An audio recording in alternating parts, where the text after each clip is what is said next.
The air in the Stockholm concert hall was thick with the scent of lilies and self-congratulation.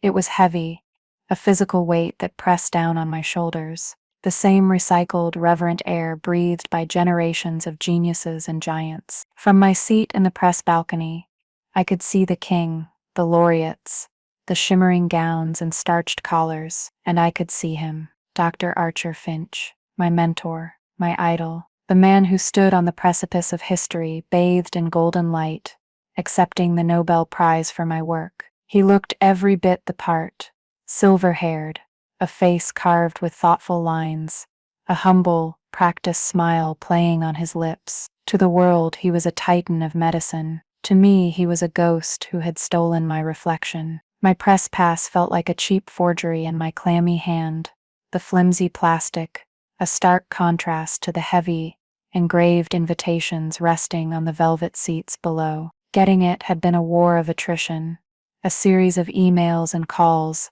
leveraging a half-forgotten acquaintance in the university's media relations department. He didn't ask why I needed to be there. I think, on some level, everyone who truly knew Archer Finch knew a day like this was coming. They just never thought someone would have the nerve to call him on it. I found that sometimes, all you need to do is ask for a door to be opened. People are so accustomed to seeing impenetrable walls that they forget to even check for a handle. If you've ever felt invisible in a room full of people who are supposed to see you, if you've ever had your voice erased from your own story, then stick around and let me know in the comments if this sounds familiar. It helps to know I'm not screaming into the void. He was finishing his acceptance speech, his voice a smooth, deep baritone that had once felt like a promise of discovery. He spoke of dedication, of the lonely hours in the lab, of the singular vision required for true innovation. My vision, my hours. He used the word we once, a theatrical, magnanimous we that encompassed all of humanity, a rhetorical flourish to avoid using the singular I while still claiming everything for himself. My stomach twisted into a cold, hard knot. I could hear his voice not as it was now, but as it had been 6 months ago, in the sterile, ozone-scented quiet of the lab we had shared. It was the night before we were set to submit the paper, the culmination of 4 years of my life. 4 years of being his lead protégé, his shadow, the engine under the hood of his celebrated career. We were looking at the final draft on his monitor, the data scrolling past like a testament to my soul. My name was right there, next to his. Imogen Hale, Archer Finch. It looked like a constellation, a perfect, logical pairing. He had poured us both a glass of brutally expensive single malt, a celebration, he'd said. His office was a shrine to his own ego. Awards, plaques, photos of him shaking hands with people far more important than me. He lifted his glass. He said, "Imogen, we stand on the verge of changing medicine forever." And I believed him. I was 28 years old, and I had hitched my entire future to this man's star. He took a slow sip, his eyes fixed on the screen. Then he said the words that shattered the world. "I've been thinking, and I believe this paper will have more impact, more authority, if it comes from a single guiding voice." He didn't look at me. He just reached for the mouse, the cursor hovering over my name for a fraction of a second. It was a clinical, bloodless execution. He clicked, and my name vanished, just like that. 4 years of work, of missed birthdays and sleepless nights, fueled by stale coffee and the sheer burning desire for discovery. Erased. I just stared at the screen, at the empty space where my future had been. I couldn't breathe. It felt like the air had been sucked out of the room.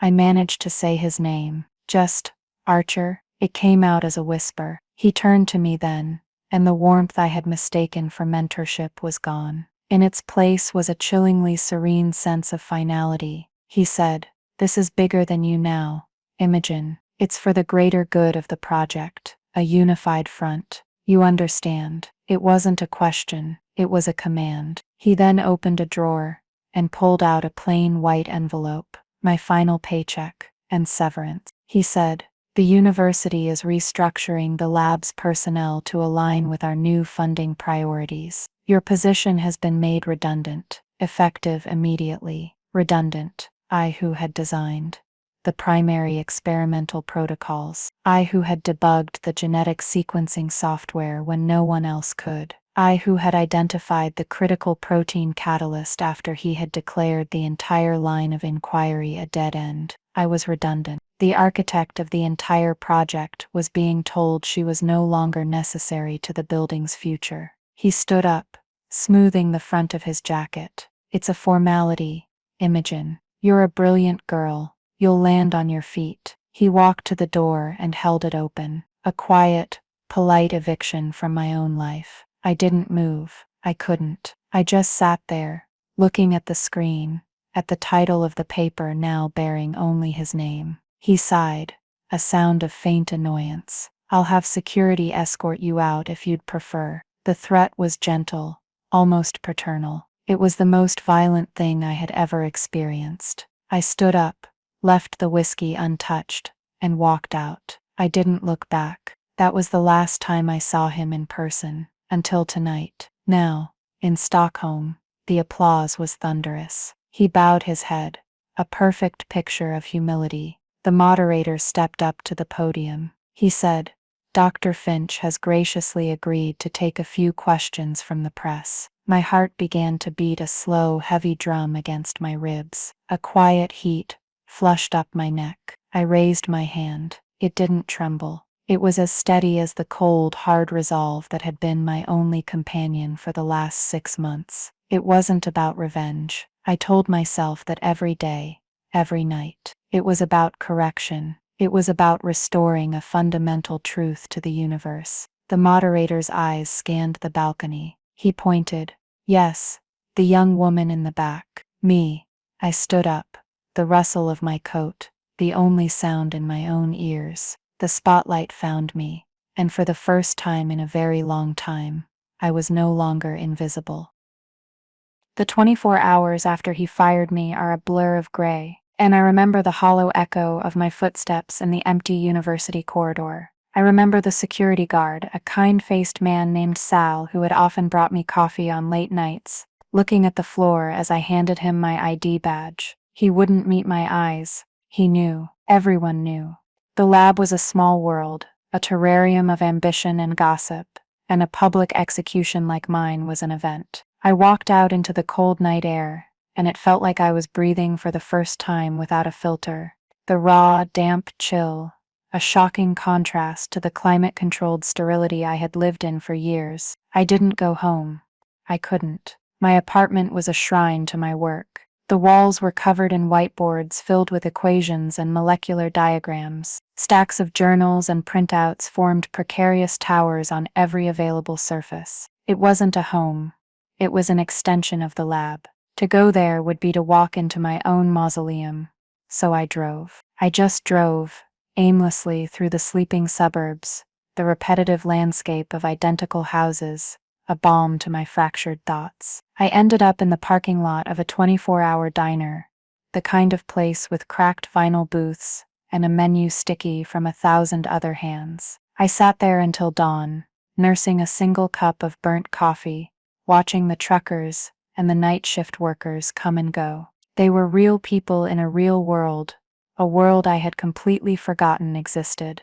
My world had been a microscope, a data set, and the approval of one man, and he had taken it all away. That's when the first wave of memories hit, not the good ones, the bad ones, the little cuts, the paper-thin slights I had ignored or explained away. I remembered the first time I presented a major finding at a lab meeting. I had been terrified, a second-year grad student, but the data was clean, the conclusion sound. When I finished, the room was silent. Then Archer spoke. He said, "An interesting, if somewhat naive, interpretation. Thank you, Imogen." He then proceeded to represent my own findings using more sophisticated language, reframing them as a line of inquiry he had been pursuing all along. He had gently, expertly, taken my discovery and worn it like a suit he had tailored himself. I had been so grateful for his attention, so eager to please, that I had mistaken theft for refinement. I saw it as a lesson.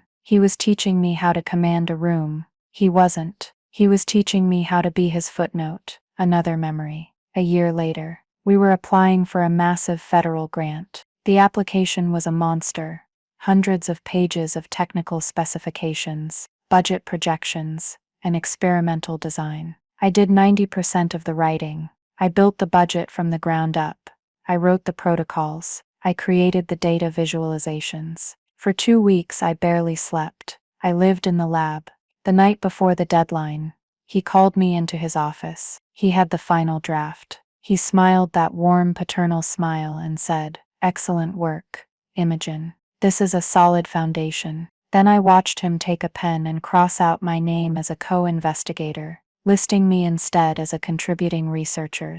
It meant the difference between building a career and being a hired hand. When I tried to protest, my voice trembling, he held up a hand. He said, "The grant committee looks for seniority, for a proven track record. My name carries the weight we need. Be a team player. This is for the good of the lab." And like a fool, I believed him. I thought my loyalty would be rewarded. I thought my hard work was its own testament. That's a mistake a lot of us make, isn't it? We believe that competence is currency. But in so many places, the only currency that matters is power. And he was a master of accumulating it. The most painful memory was about a junior researcher, a young woman named Lena. She was brilliant, meticulous, but quiet. She reminded me of myself a few years prior. She had come to me one afternoon, her face pale with distress. She had found an anomaly in a data set for a side project Archer was running, something to do with cellular regeneration. The data suggested that the compound we were celebrating for its regenerative properties had a terrifying corollary in a small but statistically significant percentage of rodent test subjects.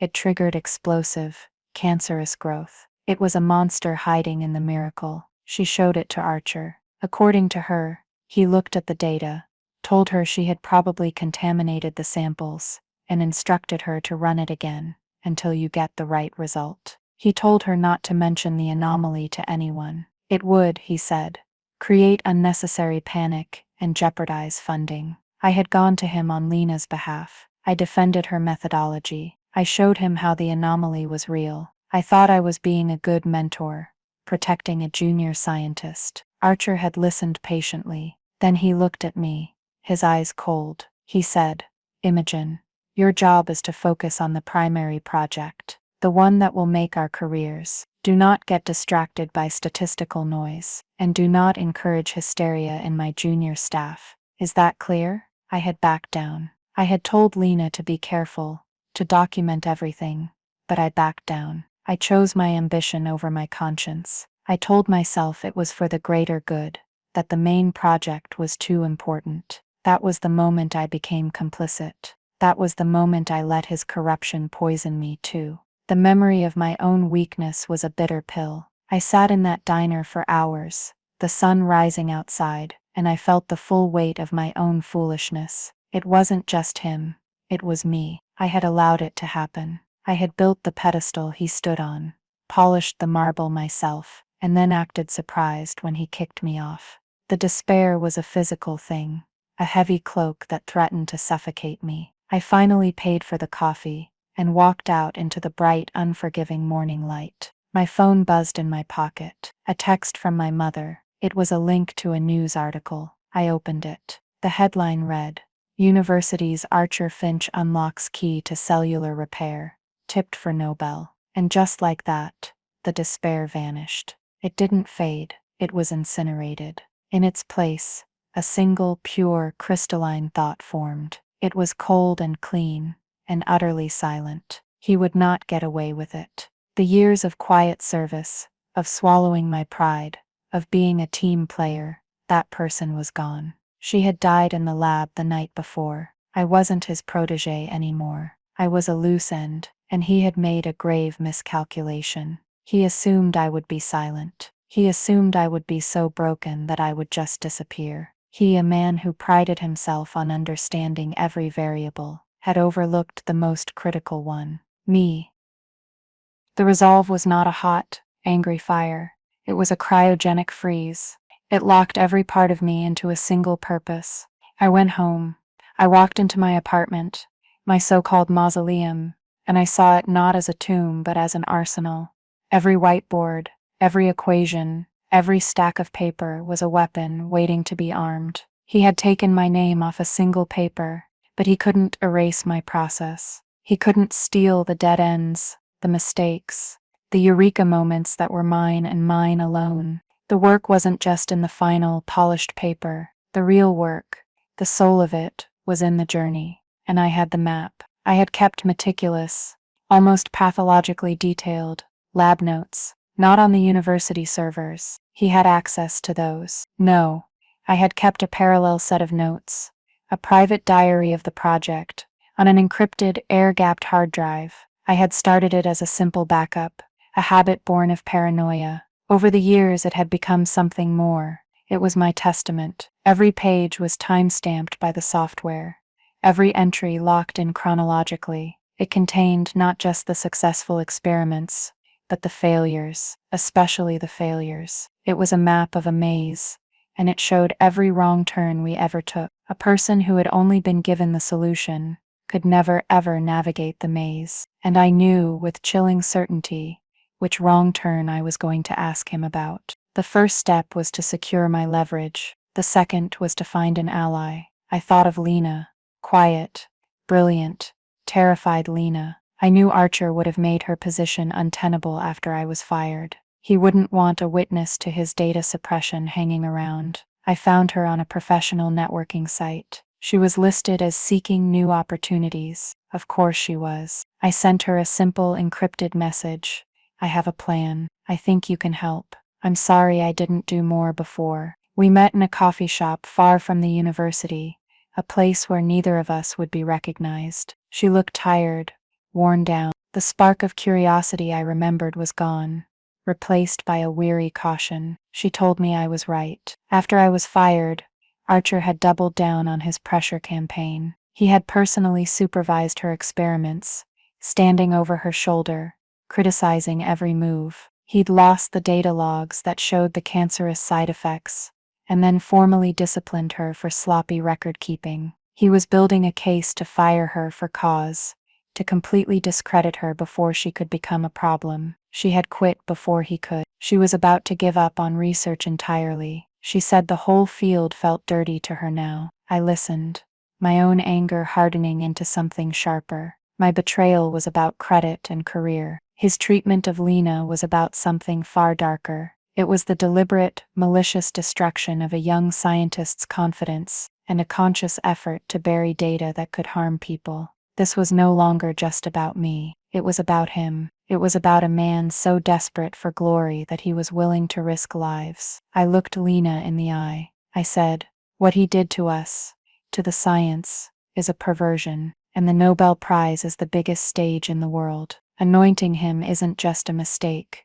It's dangerous. It gives his methods a stamp of approval. We can't let that happen." I told her my plan. I told her about my lab notes, the encrypted drive. I showed her a printout of a specific section, the detailed records of the AX-17 pathway. This was our biggest, most spectacular failure before we found the final solution. For 3 months we had pursued a hypothesis that a compound called AX-17 was the key. It wasn't. It led to a cascade of cellular breakdown that was dramatic, specific, and utterly counterintuitive.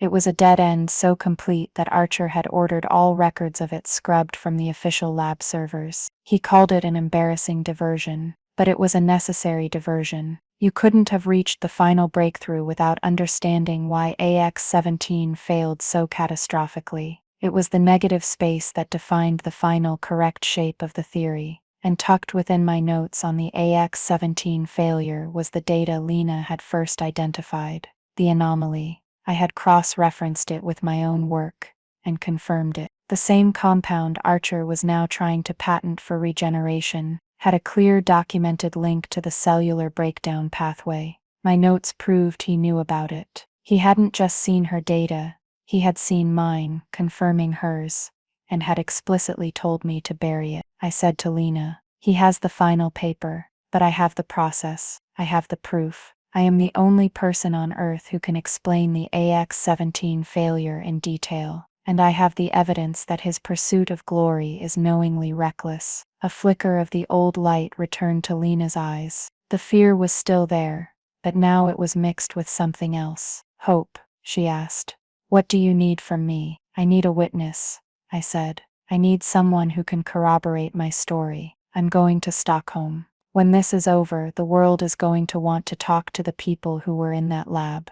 They will dismiss me as a single disgruntled employee. They can't dismiss two of us. I also need you to do something for me while I'm gone. I need you to leak the information about the suppressed cancer data. Not everything, just a hint. Send an anonymous tip to a single, very respected, very tenacious science journalist. Give them just enough to start digging. Time it for the day of the Nobel ceremony. It will be the fuel poured on the fire I'm about to light. Lena agreed. She took the information, a dangerous secret that could either save her career or end it permanently. Watching her walk away, I felt a profound sense of responsibility. This wasn't a game. It had real stakes for her too. Some might say it was reckless to involve her, to put her at risk. But her silence was already destroying her. Sometimes the only logical choice is to fight back, even when the odds seem insurmountable. Inaction was a guaranteed loss. Action, at least, offered a chance of victory. The next piece was the press pass. This was harder. The Nobel ceremony is one of the most exclusive events on the planet. I couldn't just buy a ticket. I spent a week digging through my old university contacts. I was looking for someone with a long memory and a quiet grudge. I found him in a man named Dr. Alistair Finch, a tenured professor in the humanities department. And yes, Finch was his last name. He was Archer's older brother. They hadn't spoken in 20 years. Alistair was a quiet, academic man who despised his brother's glitzy, media-friendly approach to science. He saw Archer as a showman, not a scholar. I found an old interview where Alistair had made a veiled comment about the difference between genuine discovery and the curation of a public narrative. He was my guy. I requested a meeting under the pretense of discussing interdisciplinary ethics in academic publishing. He was intrigued. We met in his dusty, book-lined office. I didn't lie. I laid out the entire story, calmly and factually. I showed him a few key pages from my notes. He read them, his face impassive. He wasn't surprised. He seemed almost weary, as if he had been waiting for a story like this for his entire life. He said, "My brother has always been exceptionally gifted at building beautiful houses on other people's foundations." He looked at me, his eyes sharp and intelligent. "And what is it you want from me, Miss Hale?" "I want to get into the Stockholm concert hall," I said. "I have a question for him." Alistair leaned back in his chair, a slow smile spreading across his face. It was the first genuine smile I had seen in months. He said, "I am on the board of a small academic journal. We are, of course, accredited to send a correspondent to Stockholm. Our usual correspondent has suddenly come down with a terrible, non-refundable head cold. I think you would be a fine replacement." The final phase was preparation. It was, in a strange way, like preparing for a major experiment. I defined my variables. I controlled my environment. I anticipated his reactions. I wrote down the question. I memorized it. I practiced asking it in the mirror, draining my voice of all emotion, making it a simple technical query. I didn't want to sound angry or accusatory. I wanted to sound curious, like a peer. The deadliest attacks are the ones that don't look like attacks at all. They look like questions. I made 3 copies of my encrypted drive. One I sent to a trusted lawyer with instructions to release it if anything happened to me. One I sent to Lena. The third I carried with me. I also printed a hard copy of the most critical pages, the AX-17 notes, the data on the cancer link, and the first page of the original draft of the paper with my name on it. I put them in a simple, professional-looking portfolio. It wasn't about revenge. I kept telling myself that. It was about evidence. It was about the truth. But as I packed my bag for Stockholm, a cheap suitcase for a trip that would define my life, I couldn't deny the cold, thrilling satisfaction that was beginning to bloom in my chest. He had built his kingdom on my silence. I was about to show him what my voice could do. The flight to Stockholm was surreal. I was on a commercial jet, crammed into a middle seat between a snoring businessman and a toddler, while Archer Finch was likely on a private university plane, sipping champagne. The contrast was a perfect metaphor for our relative positions in the world. He was at the peak, and I was clawing my way up from the bottom. But I had something he didn't. I had the truth, and I had a plan. Gravity, I thought, is a patient force. Stockholm in December is a city of twilight. The sun barely rises, casting a pale, ethereal glow over the snow-dusted streets for a few hours before sinking back below the horizon. The air was crisp and cold, a clean slate. I checked into a small anonymous hotel, far from the grandeur of the Grand Hotel, where the laureates were staying. My room was simple, functional. A bed, a desk, a window looking out onto a quiet courtyard. It was my war room. I spent the day before the ceremony in that room, going over my notes one last time. I ate a room service dinner, a ridiculously overpriced club sandwich, and felt a strange sense of calm settle over me. The chaos was coming. The storm was about to break. But in that moment, I was the quiet eye of the hurricane. The day of the ceremony, I dressed carefully, not in a gown. I wore a simple dark gray suit, professional, serious, anonymous. I wanted to look like I belonged in the press corps. I wanted to be invisible until the exact moment I chose not to be. Walking to the concert hall, my portfolio clutched in my hand, I felt the weight of what I was about to do. I wasn't just challenging a man. I was challenging an institution. The Nobel Prize is the secular world's version of sainthood.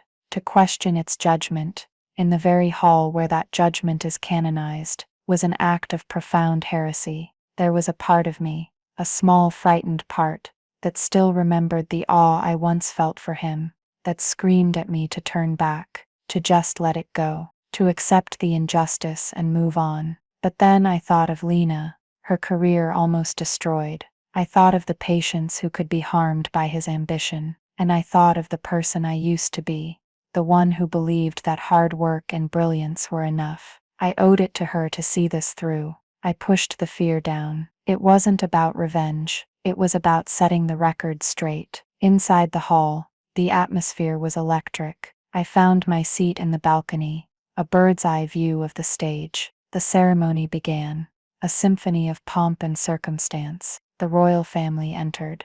The orchestra played. Speeches were made. When they called Archer Finch's name, the applause was deafening. He walked to the center of the stage, bowing to the king, accepting the gold medal and the diploma. He held them up for the crowd, a beatific smile on his face. He looked like a man who believed he deserved it. Maybe he did. Narcissism is a powerful anesthetic. His speech was a masterpiece of false humility. He talked about the sacred trust of science. He talked about the collaborative spirit of his lab. He even had the gall to say, "No great discovery is ever the work of one person alone. It is a symphony, and the lead scientist is merely the conductor." I nearly laughed out loud. He was the conductor, all right, a conductor who had fired the entire orchestra and was now taking a bow to a recording. Then came the kunda. The moderator, a polished Swedish journalist, opened the floor. Hands went up.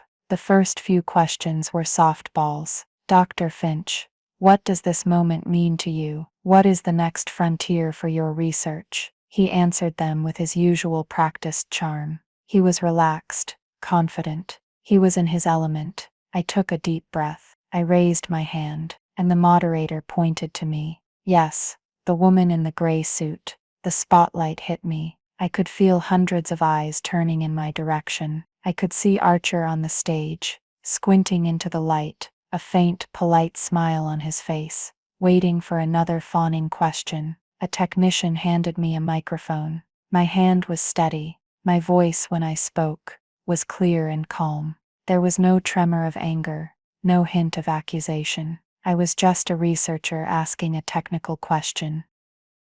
I said, "Dr. Finch, Imogen Hale, freelance science correspondent. Congratulations on this incredible honor." I have a question about the early development of your methodology, specifically concerning the initial failure of the AX-17 compound as a viable catalyst. Could you elaborate on the precise mechanism of the inverse cytokine cascade that led to its systemic cellular breakdown? It was a rather counterintuitive result, and I believe a deeper understanding of that specific dead end would be incredibly valuable for the research community. Silence. It was a perfect silence, not a polite, attentive silence. It was a vacuum. I had just dropped a bomb made of words, and the entire room was holding its breath, waiting for the sound. On stage, Archer Finch's smile froze. It didn't fall, it just froze, a grotesque mask of pleasantry. His eyes, even from a distance, lost their focus for a split second. It was the look of a man who had been walking on solid ground and suddenly found himself standing on air. The AX-17, the embarrassing diversion, the failure he had scrubbed from existence. He knew that only two people on Earth could ask that question with that level of specificity, himself and the lead protégé he had fired. He opened his mouth. A small, almost inaudible sound came out. He closed it. He looked at the moderator, a silent plea for rescue. The moderator, confused by the technical jargon, but sensing the sudden shift in the room's energy, just looked back at him expectantly. The silence stretched. 5 seconds.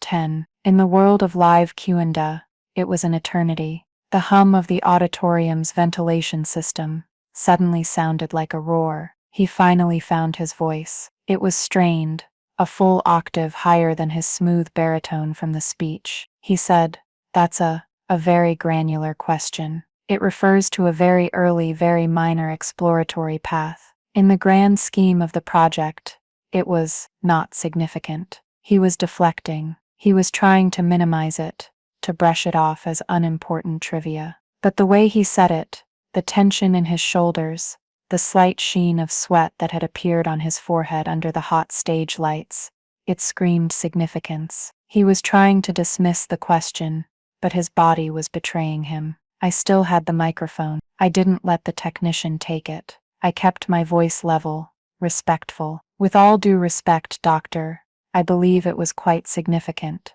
The nature of that specific cascade failure was what directly informed the subsequent successful hypothesis. One couldn't exist without the other. Wouldn't you agree that understanding the whys of a failure is as important as the what of a success?" This time, he didn't even try to answer the science. He went on the attack. It was a classic, desperate pivot. He forced a condescending little laugh.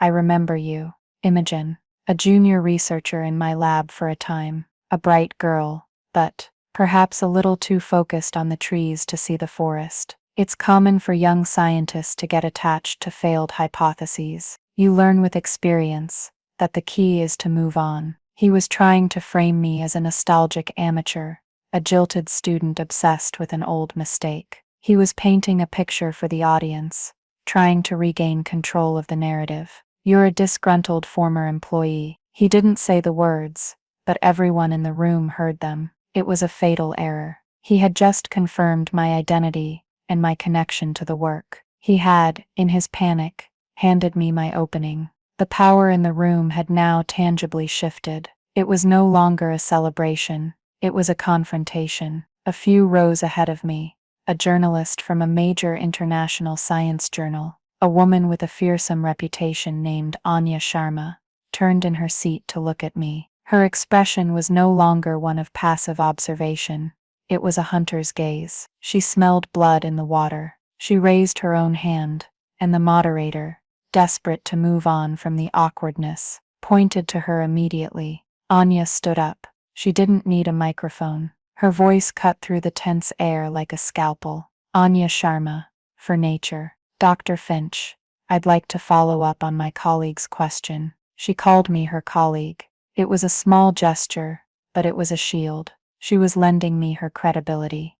"Your response seems to dismiss Miss Hale's query as trivial. However, for those of us who have closely followed your published work, the leap from your previously documented research to this breakthrough has always felt abrupt. There appears to be a missing link, a conceptual jump." Miss Hale's question about the AX-17 cascade failure seems to point directly at that missing link. So, could you please try to answer her question? For the benefit of the scientific record, could you explain the mechanism? Checkmate. He was cornered. It wasn't just a former student anymore. It was nature. It was the establishment. His attempt to dismiss me had backfired spectacularly, turning a flicker of doubt into a full-blown flame. He was trapped. If he tried to answer, he would expose his ignorance. If he refused, he would confirm his guilt. The color drained from his face. He stammered, This is not the appropriate forum for such a detailed technical discussion. It's highly unorthodox." He was appealing to decorum, to the rules of the game he thought he controlled. But I wasn't playing that game anymore. This was the moment. The quiet, cold resolve that had sustained me for 6 months solidified into pure, unwavering action. I did not ask for permission. I handed the microphone back to the technician, picked up my portfolio, and walked out of the press balcony. I moved down the stairs to the main floor, my heels clicking on the marble with a sound that seemed to echo in the cavernous, silent hall. Every eye was on me. Security guards started to move towards me, their expressions uncertain. They were there to stop threats, and I didn't look like a threat. I looked like a woman with a purpose. I walked down the central aisle, directly towards the stage. Archer watched me come, his face a mask of disbelief and fury. He looked at the king, at the committee members sitting in the front row, as if expecting them to vaporize me with their displeasure. But they did nothing. They just watched, their faces a mixture of confusion and intense curiosity. I reached the stage. I didn't try to climb it. I stopped at the foot of the stairs and turned to the chairman of the Nobel Committee for Physiology or Medicine, a distinguished-looking man named Dr. Soren Berggren. I held out the portfolio. My voice was not loud, but it was clear, and it carried in the acoustically perfect hall. Dr. Berggren. My name is Imogen Hale. For 4 years I was Dr. Finch's lead protégé. I was the architect of the work you are honoring tonight. In this portfolio you will find my original, time-stamped and digitally signed lab notes, which document every stage of this project, including the detailed analysis of the AX-17 failure that Dr. Finch is unable to recall. I opened the portfolio and held up the first page of the original draft, the one with both our names on it. You will also find the original manuscript title page, dated the day before my name was removed and I was fired. A collective gasp went through the audience. It was a soft, sibilant sound, the sound of a story changing its shape in real time. Archer finally broke. "This is an outrage," he shouted, his voice cracking. "She is a liar, a disturbed, vengeful, failed student making baseless accusations. Security, remove this woman." But the security guards were looking at Dr. Berggren, and Dr. Berggren was not looking at Archer. He was looking at me. His face was grave. He stood up, a figure of immense authority, and walked to the edge of the stage. He did not dismiss me. He did not call for security. He looked down at me, then at the portfolio I was holding out, and he did the one thing Archer Finch never expected. He reached down and took it. He took the portfolio. The weight of it left my hand, and I felt a strange lightness, as if I had been carrying it for my entire life. Dr. Berggren didn't open it there on stage. He simply held it, his gaze fixed on my face. He saw not a hysterical woman, but a scientist. He saw the evidence in my eyes before he even saw it on the page. He gave a curt, almost imperceptible nod. It was a nod of acknowledgement, of validation. Then he turned, walked back to his seat, and sat down, placing the portfolio carefully on his lap. He had not said a word, but his actions had spoken volumes. He had accepted the evidence. The process had begun. On stage, Archer Finch stood alone, exposed under the golden lights. The warmth of the spotlight now seemed to mock him, illuminating his panic, his crumbling composure. He was a king in a glass castle, and a single well-aimed stone had just shattered the entire structure. He looked from Berggren, to the king, to the audience, his face pleading. But all the faces that looked back at him were now filled with a terrible, piercing doubt. The applause was gone. The reverence was gone. All that remained was a cold, silent judgment. 2 security guards finally approached him, not with aggression, but with a quiet, firm insistence. They flanked him, and with a gentle but undeniable pressure on his arms, they began to escort him from the stage. He didn't fight, he just went. His shoulders slumped, a man hollowed out in an instant. He had entered the hall a Nobel laureate. He was leaving it as a fraud. The moment he was gone, the silence broke. The room didn't erupt in applause for me. It erupted into chaos. The press corps surged forward, a tidal wave of cameras and microphones. They swarmed me, shouting questions, their flashbulbs popping like a fireworks finale. Who are you? How did you get the notes? Is it true he suppressed cancer data? Lena's leak had landed. The fire I had started now had a powerful accelerant. I didn't answer any of them. I just stood there for a moment, letting the wave of noise wash over me. It was the sound of my story finally being told, in 100 different languages, all at once. Then Dr. Berggren's aide was there, a calm presence in the storm, guiding me through the throng towards a quiet side door. As I was leaving, I saw Alistair Finch in the crowd. He caught my eye and gave me a slow, deliberate nod of respect. The quiet academic had enjoyed the show. The aftermath was swift and brutal. The Nobel Committee issued a statement that very night, announcing that the prize in physiology or medicine was being suspended pending a thorough review of new information concerning the research's authorship.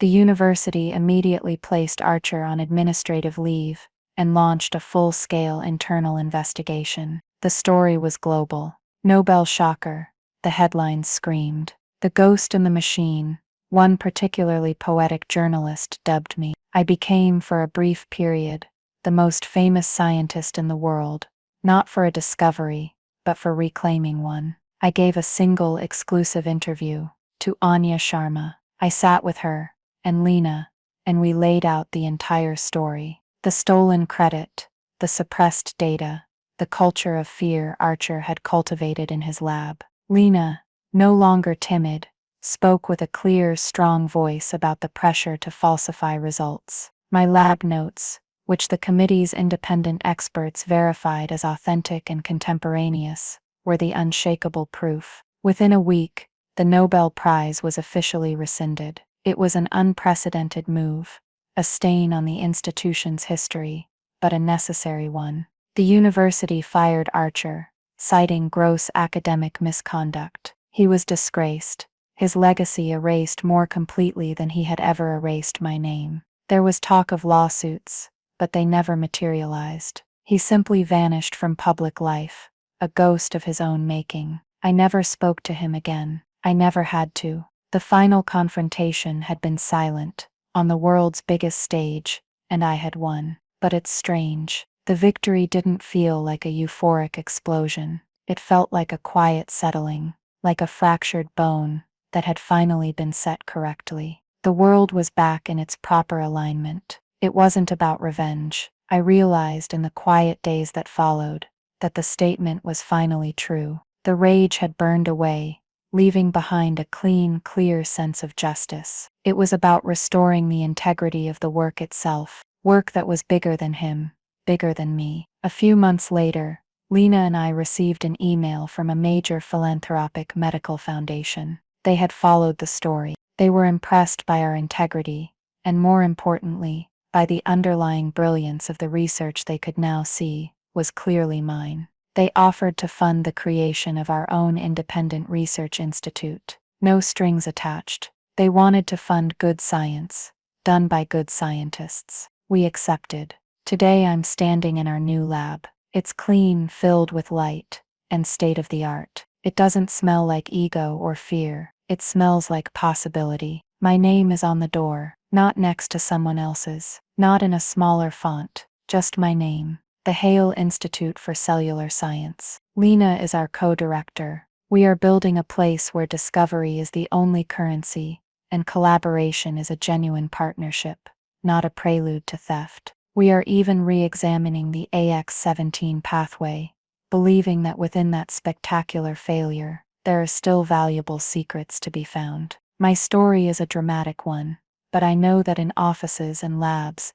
and boardrooms all over the world, there are quieter versions of this playing out every single day. There are people who do the work, while others take the credit. There are people whose voices are silenced, whose contributions are erased. They are told to be team players, to wait their turn, to not rock the boat. They are made to feel that their competence is a threat, and their ambition is a flaw. If you are one of those people, my story is for you. It is a reminder that your work has value, your voice has power, and your integrity is your greatest asset. Keeping a record, trusting your allies, and choosing the right moment to speak up is not an act of aggression, it is an act of survival. So thank you for listening to my story. If any part of this resonated with you, if you've ever felt overlooked or underestimated, let me know in the comments below. It's important to share these experiences, to know that we are not alone. Your stories matter. Like this video, if you believe in the power of truth, and consider subscribing for more stories about reclaiming what is rightfully yours. Because in the end, the most important name you can ever fight for is your own.